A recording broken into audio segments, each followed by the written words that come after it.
على محمد المبعوث رحمة للعالمين وهدى للمتقين وعلى آله أصحابه أجمعين. رب اشرح لي صدري ويسر لي أمري واحلل عقدة من لساني يفقهوا قولي رب زدني علما.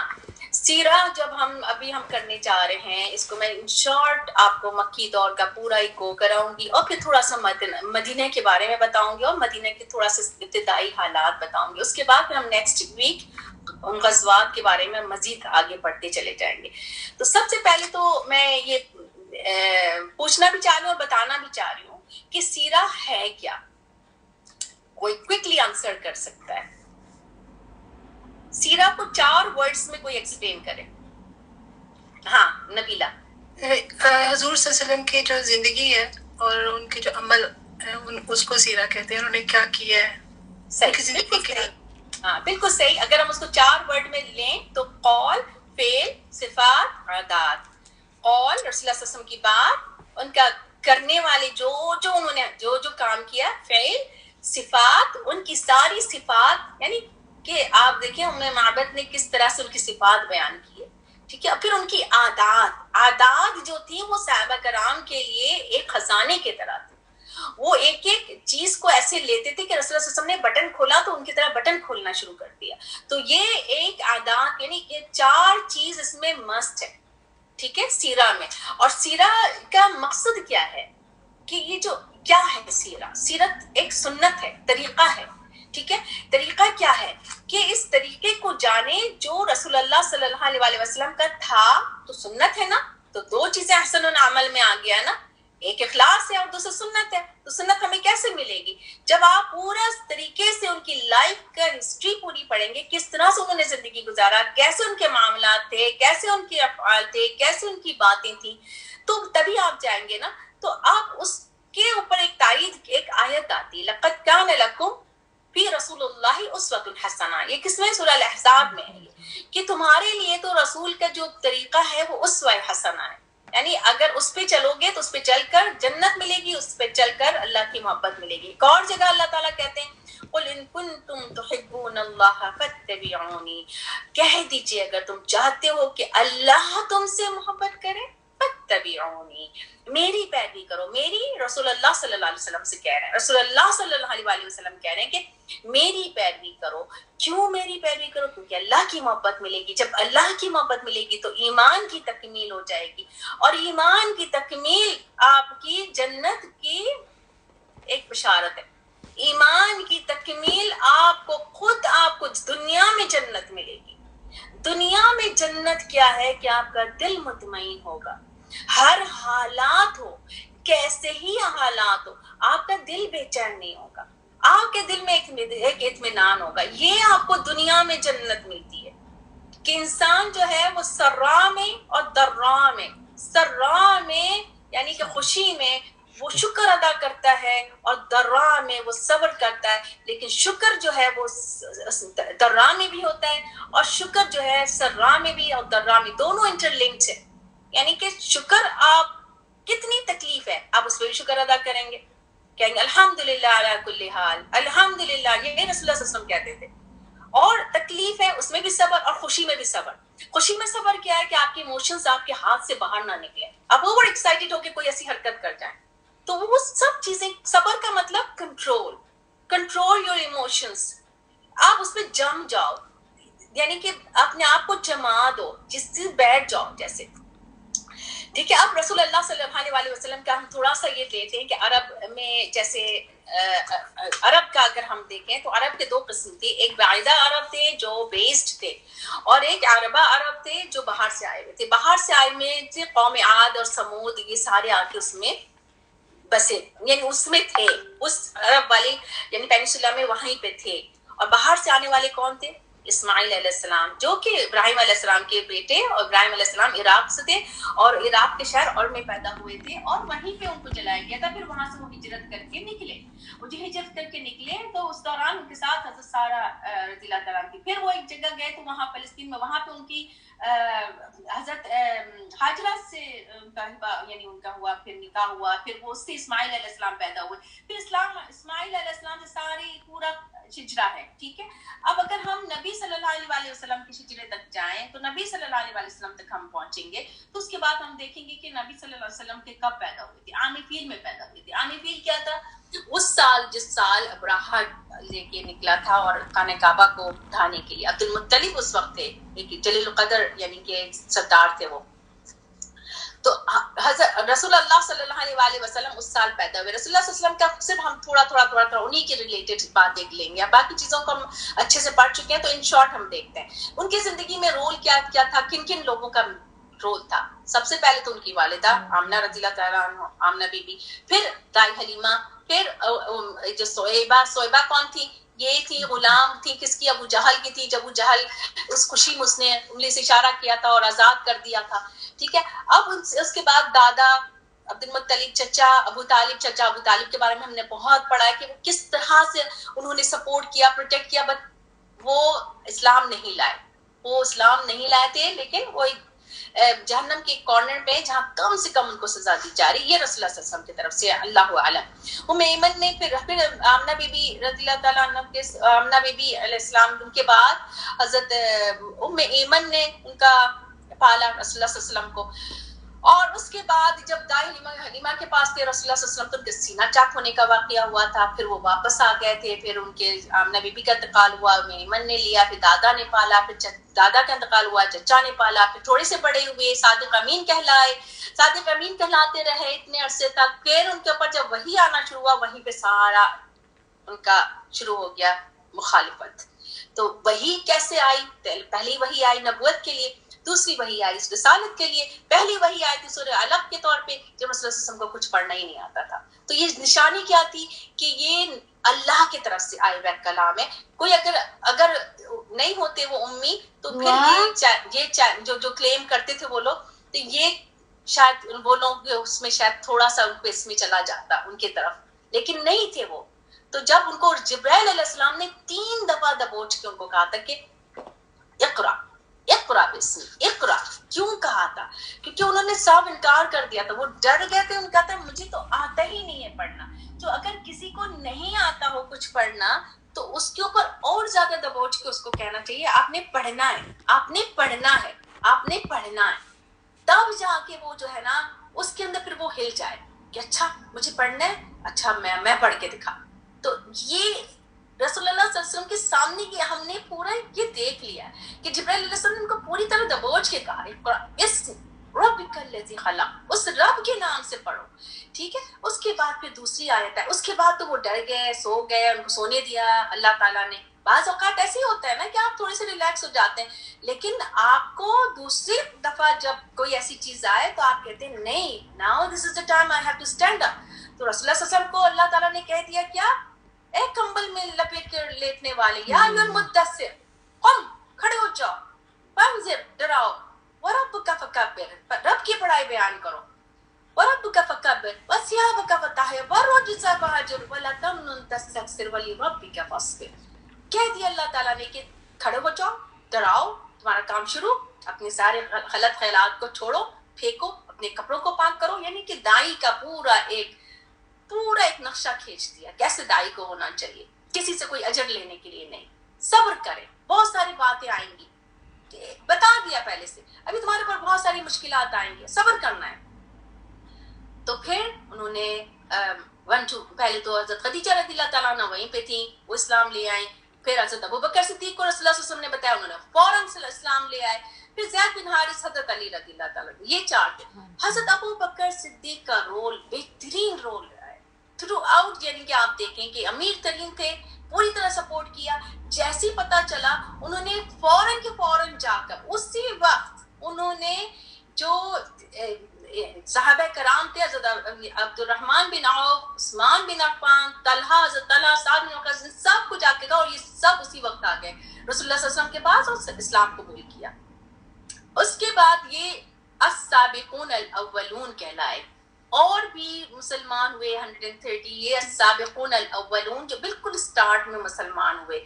اور اب اس کے بعد رسول اللہ صلی اللہ علیہ وسلم کو کہا گیا اعلانیہ تبلیغ. اعلانیہ تبلیغ میں صفا مروہ پہ کھڑے ہو گئے، عشرۃ الاقربین کو کہا، پہلے سب سے پہلے اپنے اقربین قریبی رشتے داروں کو آواز لگا کے کہا, سب آئے, کچھ نے مانا کچھ نے نہیں مانا, لیکن کس نے ریئیکٹ کیا؟ کس نے ریئیکٹ کیا؟ ابو جہل نے. کون تھی؟ چچا. اور اس کے لیے پورے قرض کیا اللہ سبحانہ تعالیٰ نے مسد میں, اور اس کی بیوی ام جمیل, دونوں نے مل کے رسول اللہ صلی اللہ علیہ وسلم کے خلاف پورا محاذ بنایا ہوا تھا. یہاں پہ اعلان ہوا, صفا مروہ پہ کھڑے ہو کے انہوں نے کہا, مزاروں پہ جا کے, بازاروں پہ جا کے جو ہے وہ تبلیغ کیا. اور تیسری جو بہترین جگہ جو رسول اللہ صلی اللہ علیہ وسلم نے تبلیغ کیا تھا وہ تھا حج کے سیزن میں. اینڈ دس از واٹ کہ جگہ جگہ سے لوگ آتے تھے حج کرنے کے لیے. حج تو ابراہیم علیہ السلام کے دور سے چلا آ رہا تھا, ان کے طریقے ڈفرینٹ تھے, لیکن وہ بھی طواف کرتے تھے, اور مشرک لوگ نیکڈ ہو کے کرتے تھے, باقی لوگ اپنے طریقے سے کرتے تھے جو بھی کر رہا ہوتا تھا. لیکن وہ رسول اللہ صلی اللہ علیہ وسلم ان خیموں میں جاتے تھے, تبلیغ کرتے تھے, کچھ ریجیکٹ کر دیتے تھے, کچھ کہتے تھے مت مانو, لیکن کچھ مان لیتے تھے. اور وہ یہ اسلام کی تبلیغ ہو رہی تھی, کنٹینیوسلی ہو رہی تھی. اور یہ یمن سے, کوئی عراق سے, کوئی مدینہ سے, سب جا رہے ہیں. کچھ آتے تھے, مانتے تھے اپنے قبیلوں پہ جا کے, اور ان کو یعنی اسلام وہاں پہ پھیل جاتا تھا. یہ یہاں پر یہ کام ہو رہا ہے, سالوں سے ہو رہا ہے. ادھر ان لوگوں نے کیا کیا, مشرکوں کو یہ چیز بادر کرنے لگ گئی, تو انہوں نے جو ہے ایک محاذ بنایا. پہلے تو پورا انکار کیا, پھر مذاق بھی اڑایا, الزامات بھی لگائے کہ ہمارے بیچ میں یہ لڑائی, کیونکہ ایک خاندان میں مسلمان ہو گیا, ایک میں نہیں ہے, تو آپس میں تو بن ہی نہیں رہی ہے. پھر تو کہہ رہے ہیں یہ تو کہاں سے آ گیا, اور یہ کبھی جادوگر کہا, کبھی کہا کہ یہ تو آ کے ہمارے بیچ میں لڑائی لڑوا رہے. تو اس طرح سے پھر جب ان کا یہ سب چیزوں سے نہیں بن پڑا, انہوں نے کمزور مسلمانوں پر اٹیک شروع کر دیا, ان کو مارنا پیٹنا شروع کر دیا. حضرت بلال کو بری طرح گھسیٹا, گرم ریت پہ پتھر رکھا, حضرت سمیہ کو شہید کر دیا. یعنی غریب مسلمانوں کے اوپر ان کا بے تحاشا جو ہے وہ ظلم بڑھ گیا. اور اس طرح سے رسول اللہ صلی اللہ علیہ وسلم جو ہے وہ ان کے اوپر بھی کیا. اب یہاں سے پھر رسول اللہ صلی اللہ علیہ وسلم نے ایک کام کیا کہ دارالارقم کو بنایا. دارالارقم کیا تھا, یہ ارقم رضی اللہ تعالیٰ نے 16 ایئرس کے تھے, اور یہ یعنی وہ جہل کی فیملی سے تھے, اور ایک پہاڑ کے نیچے ایک یعنی آبادی سے تھوڑا سا ہٹ کے تھا, اور یہاں پہ ایک انسٹیٹیوٹ کی طرح بنایا. یہاں کیونکہ باہر ان کو کوئی بات کرنا مشکل ہو رہا تھا, کیونکہ یہ لوگ سزائیں دے رہے تھے, یہ لوگ پیچھے لگ جاتے تھے کوئی بات, تو ایک بیچ میں ایسے وہاں پہ ایسی چیز بنائی جس سے کہ تزکیہ ہو, تبلیغ ہو, دینی تعلیم ہو, قرآن کی ریویلیشن ہو رہی ہے وہ لکھوانا ہے, اس کے بارے میں بتانا ہے, تزکیہ کرنا ہے, میٹنگ کرنا ہے. پورے ایک انسٹیٹیوٹ بن گیا دارالارقم. اس دوران جو ہے وہ ایک یعنی کہ ایک پروٹیکٹڈ ماحول میں, باہر والوں کو کچھ نہیں پتا ہے وہاں پہ یہ کام ہو رہا ہے. اب اس دوران جب یہ ظلم بڑھا تو رسول اللہ صلی اللہ علیہ وسلم نے کہا کہ حبشہ ہجرت کرو. حبشہ 2 دفعہ ہجرت کیا, دوسری دفعہ ہجرت کیا, وہاں پہ بھی ایک یہاں سے ایمبیسڈر گئے, انہوں نے بھی ان لوگوں کے اوپر کہا کہ ہمیں واپس کرو, لیکن نجاشی نے پراپر طریقے سے سب سے بات سن کے خود مسلمان ہو گیا اور مسلمانوں کو پروٹیکشن دیا. لیکن اس دوران کیا ہوا کہ یہ تو ایک بہت بڑا معاملہ ہوا کہ حبشہ ہجرت کر کے گئے لوگ. یہاں پر 2 بڑے جو تھے مسلمان ہوئے, جو بڑے یعنی کہ جن کا پاور بہت تھا, حضرت عمر رضی اللہ تعالیٰ عنہ, حضرت حمزہ رضی اللہ تعالیٰ عنہ. اس کے بعد یہ عبادات جو ہیں اب یہ کھلا ہونے لگی. پہلے تو لوگ چھپ چھپ کی عبادت کر رہے تھے, اب تھوڑا سا کھلا عبادت کرنے لگے. لیکن ان لوگوں کے جو نا اب رسول اللہ صلی اللہ علیہ وسلم پر اٹیک پہلے نہیں ہوتا تھا, اب اٹیک بھی شروع کر دیا. پہلے تو سودے بازی کی, ایک یعنی کہ آفرز شروع کی کہ تم یہ کر لو, ہم تمہیں سرداری دے دیں گے, ہم تمہیں عورتیں دے دیں گے, ہر چیز کی طرف سے آفر کرنا شروع کر دیا. جب وہ بھی نہیں ان کا کام چلا تو رسول اللہ صلی اللہ علیہ وسلم کو تکلیف دینا شروع کر دیا. رسول اللہ صلی اللہ علیہ وسلم نے جب دیکھا کہ یہاں پہ یہ لوگ نہیں مان رہے تو وہ گئے طائف کی طرف کہ چلو بھائی طائف کے لوگوں کو وہاں پر اسلام پھیلاؤ. جب وہ وہاں گئے تو وہاں کے لوگوں نے بھی نہیں مانا اور ان کو زخمی کر کے وہاں سے نکالا. جب وہ واپس جا رہے تھے تو راستے میں جنوں کی ایک جماعت نے اسلام قبول کیا. تو یہ بتانے کا مقصد یہ ہے, اس کو سیرہ میں ایڈ کرنے کا مقصد یہ ہے کہ رسول اللہ صلی اللہ علیہ وسلم ایک تو پہلی چیز یہ کہ پورے عالمین کے لیے نبی بنا کے بھیجے گئے, ٹھیک ہے, نہ صرف انسان جنوں کے لیے بھی. دوسری چیز یہ کہ جب انسان بہت ڈیسپریٹ ہوتا ہے, پریشان ہوتا ہے, اللہ تعالیٰ کچھ اور انعام ان کو دے دیتے ہیں. تو اگر کوئی چیز اگر ہماری زندگی میں کوئی بادر کر رہی ہوتی ہے تو کچھ نہ کچھ اور چیزیں سامنے نظر آتی ہیں جو انعام کی صورت میں ہمیں ملی ہوئی ہوتی ہے. اور یہ انعام اللہ تعالیٰ نے ان کو دیا جو جنوں کا یعنی پوری جماعت اسلام کو بول گیا. اس وقت ان کو نہیں پتہ چلا, اس وقت وہ ایسے آ گئے تھے. بعد میں جب قل اوحی الی انہ استمع نفر من الجن فقالوا انا سمعنا قرآنا عجبا. سورہ جن کی آیت یہ اتری ہے کہ ہاں ایک جماعت وہاں سے گزری, انہوں نے کہا ہم نے تو ایسا کلام سنا ہے عجبا یہدی الی الرشد فآمنا بھی, ایک ہدایت کی طرف لے کر آ رہا ہے کہ ہمیں ایمان لے کر آؤ. فآمنا بھی ولن نشرک بربنا احدا, تو انہوں نے ایک دم سے اسلام قبول کر لیا. اور وہ گیا, اور یہ آیت جب اتری تب رسول اللہ صلی اللہ علیہ وسلم کو پتا چلا. تو انعامات ایٹ ٹائم اس وقت ہمیں نہیں پتا چلتا یہ نام, لیٹر آن ہمارے ذہن میں آتا ہے اچھا یہ بھی نام ہے, یہ بھی نام. کوئی ایسی چیز ہوتی ہے جو آپ کو بادر کر رہی ہوتی ہے, لیکن وہ آپ کو بعد میں پتا چلتا ہے کہ یہ تو انعام ہے. اس کے بعد جو ہے رسول اللہ صلی اللہ علیہ وسلم جو ہے واپس آئے معراج کا, کیونکہ وہ واقعہ ایک ہوا تھا, اس کے بعد معراج کا واقعہ ہوا, پھر شق القمر کا واقعہ ہوا, ایک ایسا یعنی چاند کو توڑنے کا, وہ ایک معراج کی طرف کے بڑے واقعے کی طرف کے لیے یقین آ جائے ان لوگوں کو, ایک اور واقعے کی طرف نشاندہی کر رہا تھا کہ اب یہ گائیڈ کر رہا تھا. تو رسول اللہ صلی اللہ علیہ وسلم معراج گئے, معراج سے واپس آئے, کچھ نے مانا کچھ نے نہیں مانا, وہ بھی چلتا رہا معاملہ. اس کے بعد پھر اللہ کی طرف سے حکم آیا کہ اب تمہارا ٹائم ہو گیا ہجرت کرنے کا, کیونکہ ان کی پوری پلاننگ ہو چکی تھی رسول اللہ صلی اللہ علیہ وسلم کو قتل کرنے کی. تو اللہ تعالیٰ نے جبرائیل علیہ السلام نے بتایا, تو رسول اللہ صلی اللہ علیہ وسلم نکلے, حضرت ابوبکر صدیق کے ساتھ نکلے, ہجرت کرنے کے لیے نکلے. اور یہاں پر جب 3 رات جا کے غار ثور میں رہے, اور وہاں پر کس نے مدد کی تھی, حضرت ابوبکر صدیق رضی اللہ تعالیٰ عنہ کے بیٹے عبداللہ بن ابوبکر, اور دوسرے عامر بن سہیل جو تھے, یہ غلام تھے حضرت ابوبکر صدیق عامر بن فہیرہ جو تھے, یہ رسول اللہ صلی اللہ علیہ وسلم حضرت ابوبکر صدیق کے غلام تھے. اور یہ کیا کرتے تھے, چرواہے تھے, یہ بکریاں لے کر آتے تھے اور وہاں تک لے کر آتے تھے, اور پھر دودھ دھو کے اور رسول اللہ صلی اللہ علیہ وسلم کو پلاتے تھے, اور حضرت ابوبکر دونوں پی لیتے تھے. دودھ کی بڑی یہاں پر اہمیت بھی ہے کہ یہاں پر بھی پورے اس میں جو ہے نا دودھ پی کے گزارا کیا. سبحان اللہ, دودھ ملک از فل نرشمنٹ, یعنی کہ ٹائم, یعنی کہ مشکل کے وقت, ایسے وقت میں نہیں کہ آپ اس کو اپنا پورا کی پورا گزارے, آپ کو بیلنس ڈائٹ رکھنا ہوتا ہے. تو یہ دکھایا ہے کہ اس وقت بھی دودھ جو ہے وہ خالص دودھ کتنا یعنی کہ اہمیت کا حامل تھا. پھر وہاں سے وہ لوگ نکلے تو ام معبد کے گھر میں رکے, وہاں پہ بھی ایک معجزہ ہوا کہ بکری نے دودھ دینا شروع کر دیا, وہ دودھ بھر بھر کے سب نے پیا. اور ام معبد کے وہاں کتنی دیر رکے, کچھ یعنی کہ منٹ رکے ہوں گے. اس میں ام معبد کا جو بیان کرنا رسول اللہ صلی اللہ علیہ وسلم کا پورا حلیہ بیان کرنا, آج تک اس جیسا کسی نے بھی کوئی بھی نہیں بتا سکا جیسے انہوں نے بتایا. اس کے اوپر میری گزارش آپ لوگوں سے ریکویسٹ ہے کہ اس پہ ضرور جائیں اور اس پہ غور کریں, اور اس کو اگر میمورائز کر لیں تو آپ کو رسول اللہ صلی اللہ علیہ وسلم کا پورا اسٹرکچر سمجھ میں آ جائے گا, پورا ان کا پوری یعنی کہ جو ان کی حلیہ ہے سارا آپ کو سمجھ میں آ جائے گا. پھر اس کے بعد جو ہے یہ لوگ انٹر ہوئے ہیں اب قبا میں. قبا میں انٹر ہوئے تو سب سے پہلے ایک شخص نے دیکھ کر بتایا کہ رسول تمہارا رسول آ رہا ہے. یہ یہودی تھے, اور یہ یہودی یہ واحد پرسن تھے جو ایمان لے آئے تھے قبا میں. قبا میں رسول اللہ صلی اللہ علیہ وسلم ایک ہفتہ رکے, اور ایک ہفتہ رکے وہاں پہ مسجد بنائی, وہاں پہ لوگوں کو تبلیغ اور تزکیہ کیا جو بھی جتنے بھی وہاں پہ تھے. اور اس کے بعد پھر وہاں سے چلے پھر یہ مدینہ انٹر ہوئے. مدینہ انٹر ہوئے ہیں. مدینہ کے بارے میں تھوڑی سی بات یہ ہے کہ مدینہ جو ہے اس کا نام تھا یثرب. مدینہ کا نام یثرب تھا, اور اس کا نام جب رسول اللہ صلی اللہ علیہ وسلم انٹر ہوئے ہیں تو مدینہ النبی نام ہوا ہے اس کا. یہاں کے لوگ جو ہیں, یہاں پہ 72 قلعے تھے, جس میں کہ 72 قلعوں میں سے جو قلعے ان کے تھے یہودی کے تھے شاید 60 تھے, اور باقی جو ادھر کے لوگ تھے شاید 12. اسی طرح سے تھا ان لوگوں کا قلعہ, یعنی کہ قلعہ ظاہر کر رہا تھا کہ فائٹرز تھے. اوس و خزرج جو قبیلے تھے یہ بہت لڑتے تھے, اور ان کے اندر بہت زیادہ جنگی وہ تھی, لڑتے تھے یہ لوگ, ان کے اندر بہت زیادہ جنگجو لوگ تھے, ہر وقت لڑائی اور جھگڑا کرتے تھے. ان کی جو بزنس تھا ان کا زیادہ تر کھجوروں کا باغ اور چمڑے کا, لوہے کے کام ہوتے تھے. یہود لوگ سونے کا بھی کام کرتے تھے, یہ لوگ ان کے زیادہ تر اس طرح کا تھا.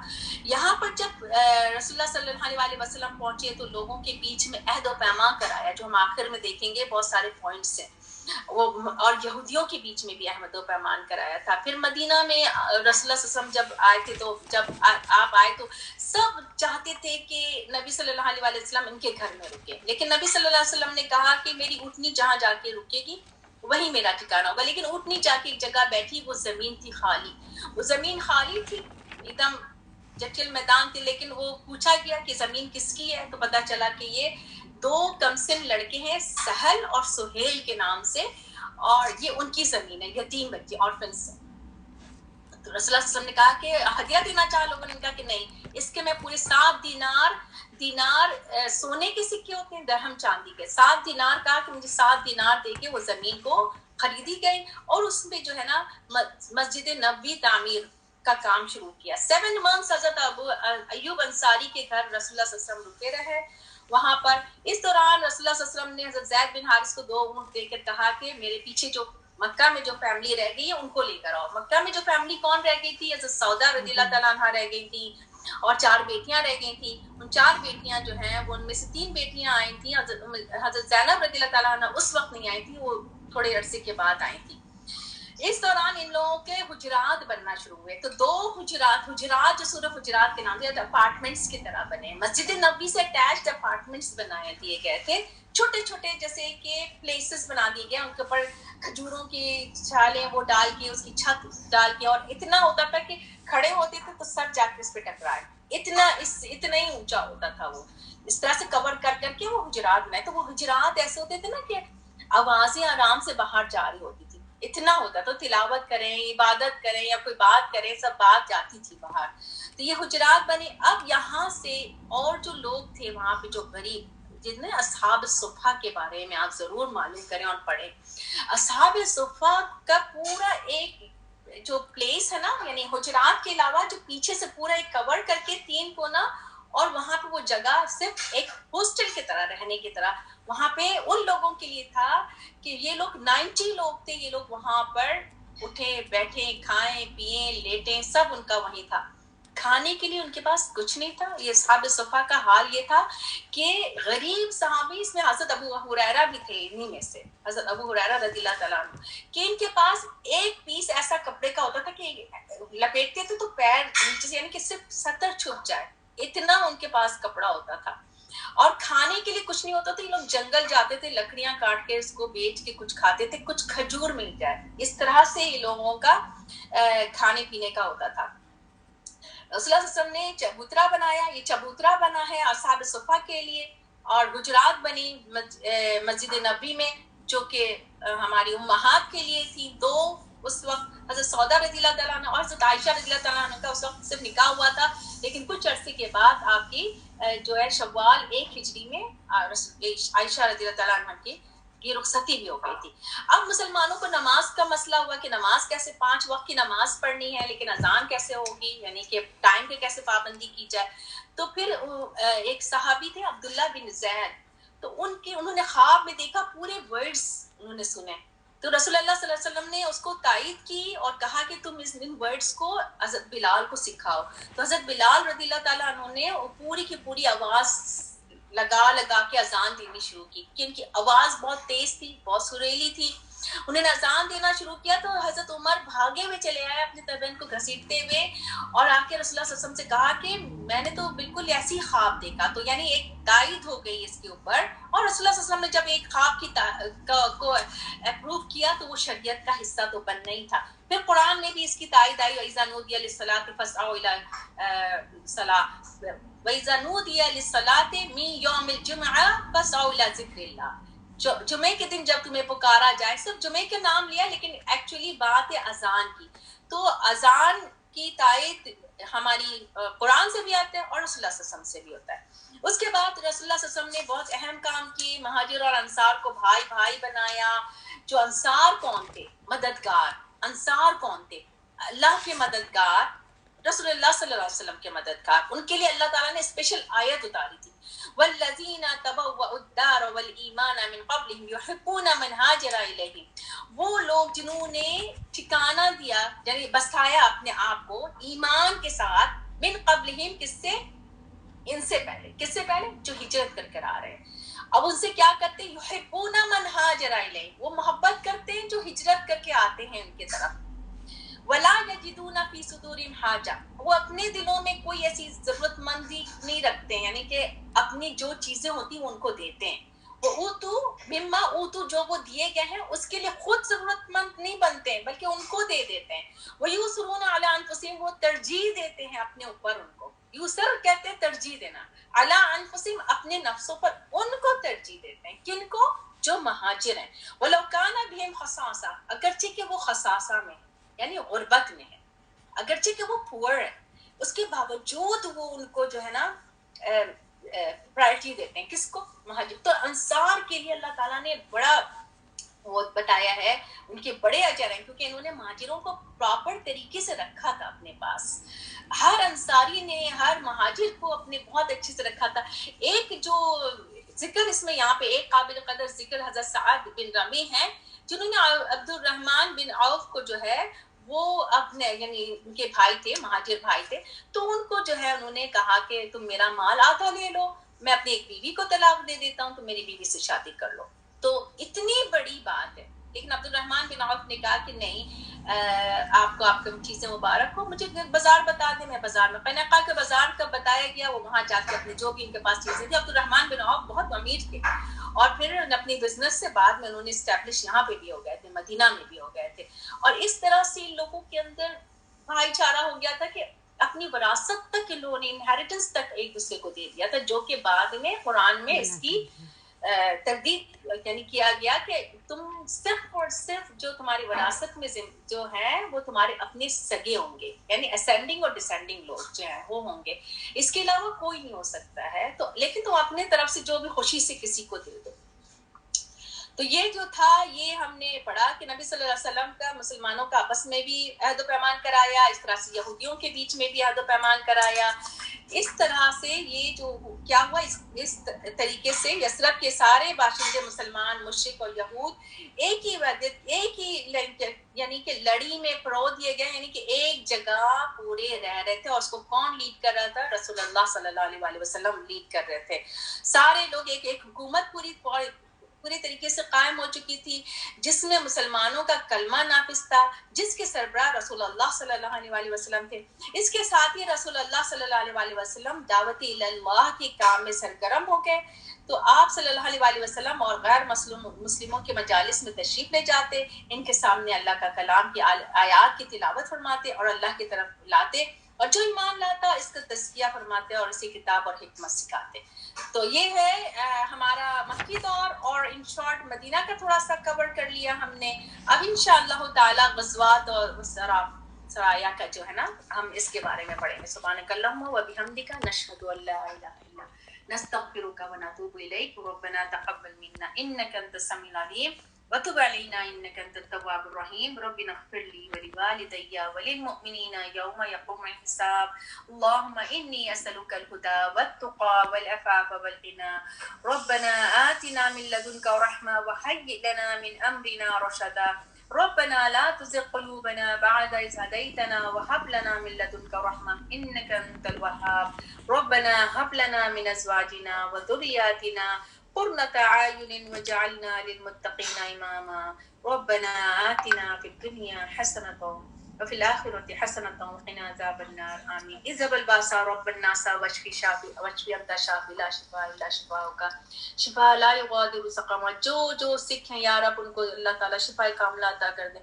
جو پریشانی میں یا اللہ المستعان ان کی زندگی میں ایز لے آئے، ان کی زندگی میں آسانی کریں. جو غم ہے یا رب ان کے غم کو ان سے دور کر دیں. ان کو اللہ اپنے کلام سے جوڑ دیں، اپنے دین سے جوڑ دیں، ان کے دلوں کو اطمینان عطا کر دیں یا رب. ہمارے سب کے دلوں کو اطمینان عطا کر دیں. ایک کنیکشن اللہ سے ہم سب کا ہو جائے، ہمارے بہن بھائی، ہمارے بچے، ہمارے جتنے بھی جاننے والے سب، اللہ تعالیٰ سب کو عافیت میں رکھے اور ان کو اللہ کے دین پر چلنے والا بنا دیں، ان کے سینے کو کھول دیں. یشرح صدر للاسلام. آمین.